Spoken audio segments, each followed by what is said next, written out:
Salam sejahtera Malaysia, terima kasih kerana menonton video-video dalam channel ini.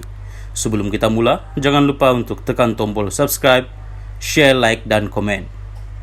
Let's go!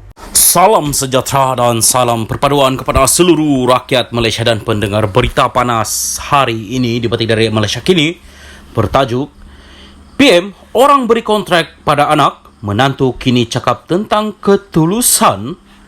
Berita penuh. Anwar Ibrahim berkata ketika dia terbuka mendengar kritikan pelbagai pihak terhadap pelantikan anak sulungnya sebagai penasihat, dia berasa tidak wajar pihak yang pernah memberikan kontrak kepada anak menantu turut menyatakan bangkangan mereka. Kata Perdana Menteri, pelantikan Nurul Izzah Anwar sebagai penasihat keuangan dan ekonomi tidak akan melibatkan salah guna kuasa atau memperkaya mana-mana pegawai serta pemimpin kerajaan. Menurut Anwar, bekas ahli Parlimen Pramatang Pau itu hanya dilantik untuk membantu kerajaan termasuk memastikan segala proses pemberian kontrak dan tender dilakukan secara teratur. Jika yang mengkritik pelantikan itu ikhlas, katanya dia tidak ada masalah untuk mendengar kerana mereka mahu memastikan tiada amalan tidak sehat berlaku dalam kerajaan. Tapi orang yang kritik ini termasuk orang yang memberi kontrak kepada anak dia. Tak apa pula, ada pelantikan yang ada gaji tapi tak ada kerja banyak seperti penasihat dan duta-duta khas macam-macam. Itu kita harus bezakan, katanya di Bukit Jalil, Kuala Lumpur hari ini. Walaupun tidak menamakan sesiapa dalam sindirannya itu, Anwar dipercayai membuat kenyataan tersebut dengan merujuk kepada kerajaan sebelum PRU ke-15 lalu. Menurut ahli Parlimen Tambun itu, dia memberi jaminan pentadbiran sekarang akan tidak bertolak ansur dengan sebarang amalan rasuah dan salah guna kuasa. Tidak wajar bagi orang yang memberikan ratusan juta kontrak kepada anak dan menantu. Ada yang mencecah bilion ringgit semasa jadi Perdana Menteri dan sekarang cuba nak cakap tentang ketulusan, katanya. Malaysia Kini pada 29 Januari lalu melaporkan Nurul Izzah dilantik menjadi penasihat kanan kewangan dan ekonomi di pejabat Perdana Menteri, bagaimanapun jawatan itu tidak dibayar gaji. Nurul Izzah, 42, pula memberitahu antara tugasnya ketika ini ialah melakukan proses libat urus dengan pihak berkepentingan termasuk orang ramai untuk belanjawan 2023. Langkah itu mendapat reaksi negatif sesetengah pihak, termasuk daripada kalangan penyokong kerajaan yang menganggap ada cara lain boleh dilakukan kerajaan untuk memberi ruang kepada bekas naib Presiden PKR berkenaan menyumbang kepada negara. Baca belum 100 hari Anwar dan khianat perjuang reformasi Muhyiddin. Menurut Anwar, kerajaan tidak akan membenarkan pelantikan Nurul Izzah membawa kepada salah guna kuasa, mendapatkan kontrak atau menerima upah yang tinggi. Ini tidak akan berlaku, katanya. Tambah Anwar lagi, jawatan yang diberikan kepada Nurul Izzah adalah berkaitan dengan jabatan Perdana Menteri serta Kementerian Keuangan MOF, namun tidak diberikan sebarang ganjaran. Ditanya sama ada Nurul Izzah turut mempunyai jawatan dan pejabat di MOF, Anwar yang juga Menteri Keuangan berkata anaknya itu hanya bertugas membantunya.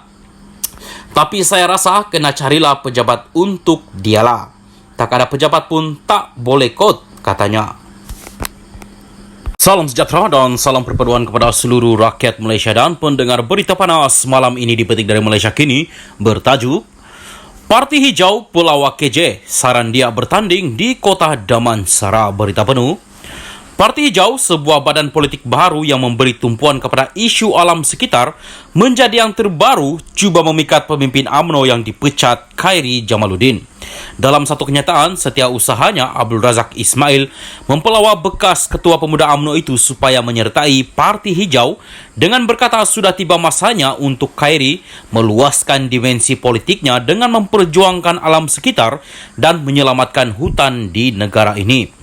Abdul Razak turut mengalu-alukan hasrat Khairi untuk bertanding pada pilihan raya negeri Selangor akan datang dan mencadangkannya untuk bertanding di kerusi DUN Kota Damansara. Dia berkata Khairi mempunyai peluang yang baik untuk menang di Kota Damansara yang adalah kerusi DUN di bawah kawasan Parlimen Sungai Buloh yang ditandingi oleh Khairi pada pilihan raya umum ke-15 tahun lalu, tetapi tewas kepada Ar-Ramanan dari PKR. Sejak 10-15 tahun kebelakangan ini, rakyat sudah mula membuka mata ke atas isu-isu alam sekitar lantaran berlakunya himpunan hijau membantah pembukaan kilang Leinas di Gebeng, Pahang dan beberapa siri Blok Adi, rantaian NGO dan masyarakat orang asli dalam isu bantahan pembalakan di sesebuah lokaliti hutan setempat. Parti Hijau mengalu-alukan Khairi bertanding di Selangor dan kami mencadangkan beliau bertanding di Dun, Kota Damansara kerana sebelum ini dia pernah turun berkempen semasa PRU15 di Parlimen Sungai Buloh dan masyarakat setempat telah membangkitkan isu sebahagian hutan simpan rekreasi Kota Damansara telah cuba dibangunkan oleh sebuah GLC kerajaan negeri untuk projek pembangunan perumahan dan kondominium.